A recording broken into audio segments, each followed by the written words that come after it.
यह कहानी है उज्जैन के राजा विक्रमादित्य और शनिदेव की। जब राजा विक्रमादित्य ने गलती से शनिदेव को छोटा ग्रह कहने की भूल की थी, तब शनिदेव ने उनकी राशि में 7.5 के रूप में दस्तक दी और कैसे राजा विक्रमादित्य के हाथ पैर तक कट गए और राज्य भी हाथ से चला गया था। तो चलिए जानते हैं पूरी कहानी। प्राचीन काल में उज्जैनी राज्य के राजा विक्रमादित्य की न्यायप्रियता और निष्पक्षता के किस्से दूर दूर तक फैले हुए थे। वह अपनी बुद्धिमत्ता और नीति निपुणता के लिए प्रसिद्ध थे।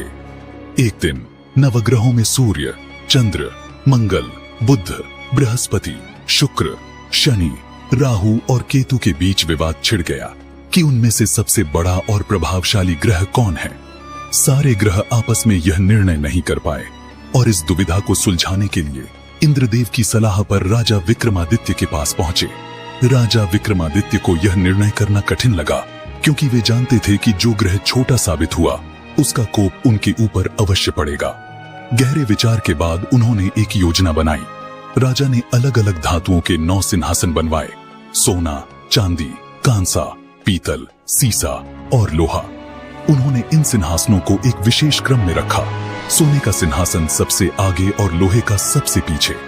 फिर राजा ने नवग्रहों से कहा, आप अपनी अपनी धातु के अनुसार इन सिंहासनों पर बैठ जाएं। जिस ग्रह का आसन सबसे आगे है वह सबसे बड़ा माना जाएगा और जो सबसे पीछे है वह छोटा। सूर्य, जो सोने का धातुधारी था, सबसे आगे वाले सोने के सिंहासन पर बैठ गया। इसी क्रम में अन्य ग्रह भी अपने सिंहासनों पर बैठे। सबसे पीछे लोहे के सिंहासन पर शनि बैठे। यह देखकर शनिदेव अत्यधिक क्रोधित हुए। उन्होंने विक्रमादित्य को चेताया, मुझे छोटा सिद्ध करने का परिणाम तुम्हें भोगना पड़ेगा। मेरी गति धीमी है और मेरा प्रकोप भी गंभीर होता है। एक राशि में 2.5 वर्ष रहकर मैं उसका प्रभाव बनाता हूँ।